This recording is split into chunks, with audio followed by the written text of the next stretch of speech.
ये बच्चों, आज हम लोग परीक्षा के दृष्टि से बहुत ही महत्वपूर्ण विषय को पढ़ेंगे, जिसमें संस्कृत का जो प्रश्न पत्र आता है, विशेष रूप से हम लोग संस्कृत व्याकरण के बहुत ही महत्वपूर्ण भाग, जिसको कि हम लोग उच्चारण स्थान कहते हैं, इस विषय पर आज हम लोग जानेंगे कि किस प्रकार से हम लोग इसको याद करें कि हमेशा ये याद भी रहे, भूले भी नहीं, और जो परीक्षाएं होती हैं उसमें अधिक से अधिक अंक भी प्राप्त कर सकें।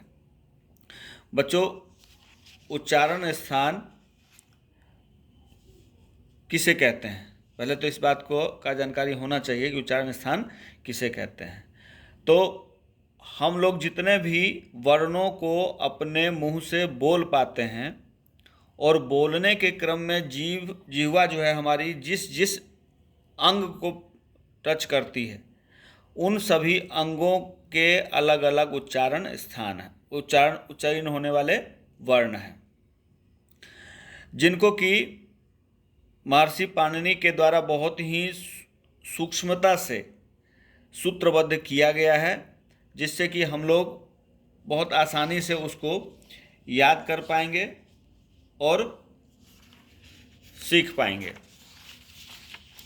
तो इसी क्रम में आइए आपको एक चार्ट के माध्यम से मैं आपको बताता हूँ कि कैसे इनको याद रख सकते हैं और महर्षि पाणिनि के द्वारा किस प्रकार से उसको सूत्रबद्ध किया गया है। देखिए, उच्चारण स्थानानि, उच्चारण के विभिन्न अंग, जैसे स्थान और प्रयत्नों में से उच्चारण स्थानों का परिचय।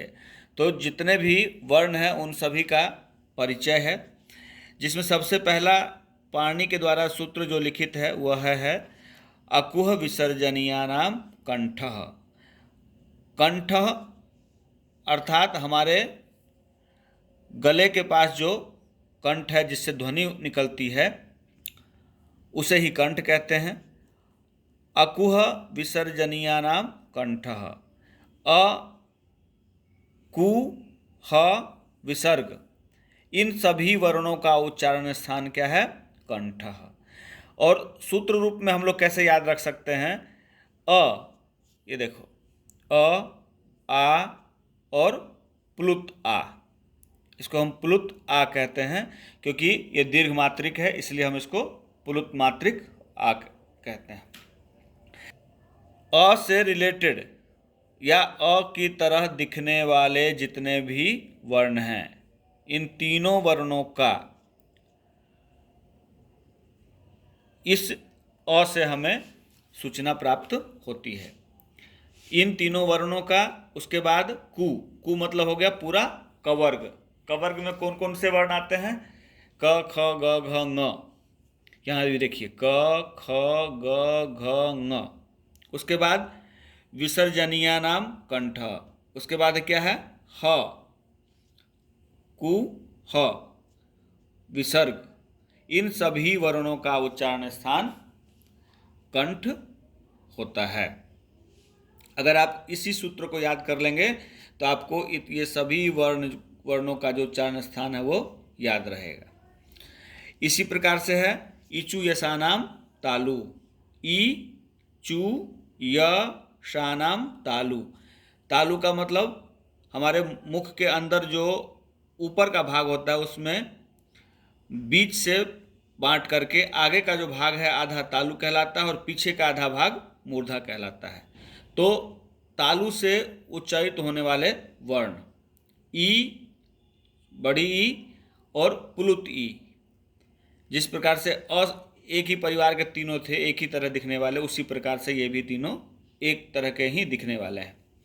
तो इनका उच्चारण स्थान, और साथ में चू का मतलब होगा पूरा चवर्ग, च छ ज झ य, और य, ये देखिए य, और कौन है? तालव्य स। इन सभी वर्णों का उच्चारण स्थान तालु है। तो इस प्रकार से इसको भी आप याद रख सकते हैं, इचु यशानाम तालु, इचु यशानाम तालु। तो आपको ई मतलब ई हो गया, चू मतलब चवर्ग हो गया, य और श, इन सभी का उच्चारण स्थान क्या हुआ? तालु। सूत्र रूप से याद रखेंगे तो आपको किसी भी परीक्षा, किसी भी प्रकार के एग्जाम में आपको दिक्कत नहीं आएगी इनसे रिलेटेड प्रश्नों में। जैसे ऋतु रसाणाम मूर्धा, री त्रिमात्रिक री तक है, री बड़ी री और उसके बाद प्लुत री। तो री टू का मतलब हो गया पूरा टवर्ग, ट ठ ड ढ न। उसके बाद र, ये देखिए र और मूर्धन्य स, इन सभी वर्णों का उच्चारण स्थान क्या है? मूर्धा। अभी आपको बताया था ना कि तालु और मूर्धा दो भाग हैं हमारे मुख के अंदर के ऊपरी सतह के। इसके बाद है ऋतुलसानाम दंता। देखिए दंत, दांत से उच्चारित होने वाले शब्द। ऋतुलसानाम दंतः, दांत से जो उच्चारित होते हैं, जैसे लृ और प्लुत, लृ और प्लुत लृ। इसके बाद तू, तू का मतलब होगा पूरा तवर्ग, त थ द ध न। इसके बाद ल और दंत श। इसीलिए देखिए इसको तालव्य स, मूर्धन्य स और दंत स कहा जाता है। क्यों? कि तालु से उच्चारित होने वाला क्या है? श, इसीलिए यह क्या क्या कहलाता है?